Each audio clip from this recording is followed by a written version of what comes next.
देवरानी जेठानी। एक दिन शिवानी और प्रज्ञा रसोई में खाना बना रही होती है। तभी प्रज्ञा को रसोई में एक चूहा दिखता है और वो जोर से चिल्ला पड़ती है, दीदी, वो देखो चूहा। वो डर के स्लैब पर चढ़ जाती है।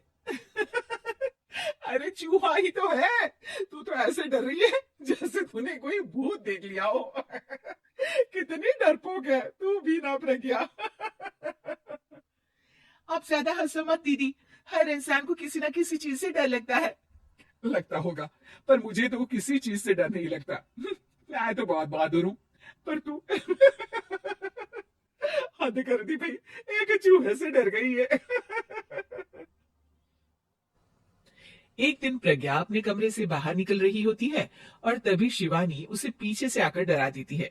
प्रज्ञा एकदम से उछल पड़ती है। दीदी, ऐसे भी कोई मजाक करता है क्या?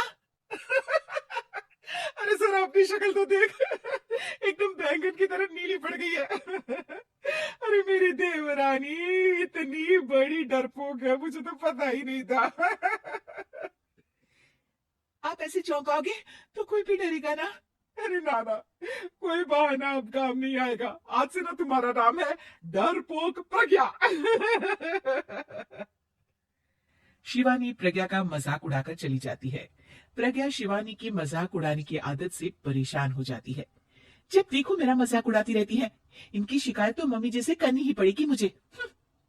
प्रज्ञा अपनी सास के पास जाती है और उन्हें सारी बात बताती है कि किस तरह उसकी जेठानी उसके डर का मजाक उड़ाती है।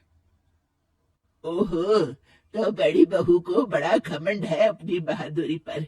कोई नहीं, अभी उसका घमंड तोड़ देते हैं। मेरे पास एक तरकीब है छोटी बहू, एक काम कर तू। प्रज्ञा की सास उसे अपनी जेठानी को डराने का प्लान बताती है।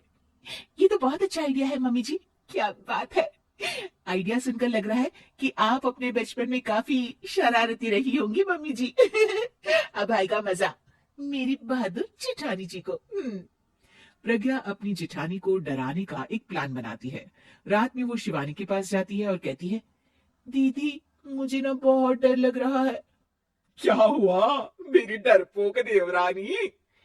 दीदी, मैं छत पर गई ना तो मुझे ऐसा लगा कि कोई वहां है।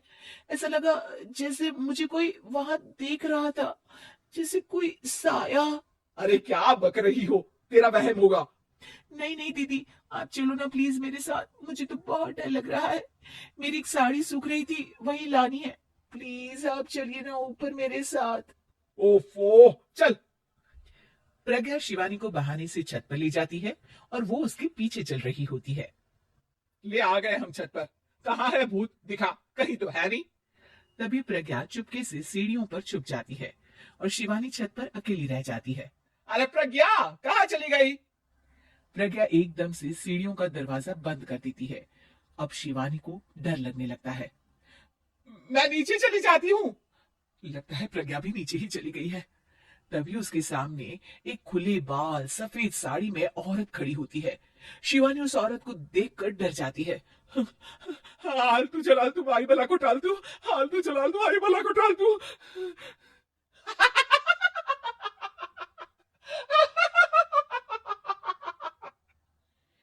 चुड़ैल की हंसी सुनकर शिवानी बुरी तरह डर जाती है।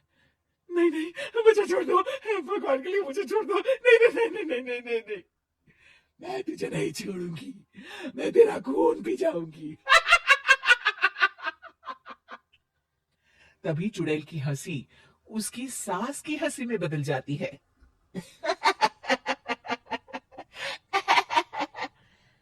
मम्मी जी, ये तो मम्मी जी की आवाज है। शिवानी आंख खोलती है तो सामने उसकी सास चुड़ैल का मेकअप करके खड़ी होती है और प्रज्ञा और उसकी सास जोर जोर से हंस रहे होते हैं। क्यों मेरी बहादुर जेठानी जी, आप तो कहती थी कि आप किसी से नहीं डरती। ये तुमने अच्छा नहीं किया प्रज्ञा। और सासू माँ, आप ही इसके साथ मिलकर। और नहीं तो क्या बहू, तुम अब मेरी छोटी बहू का ऐसे मजाक बनाओगी तो मुझे तो चुड़ैल बनना ही पड़ेगा ना। प्रज्ञा और उसकी सास और जोर जोर से हंसने लगते हैं और शिवानी गुस्से में नीचे चली जाती है।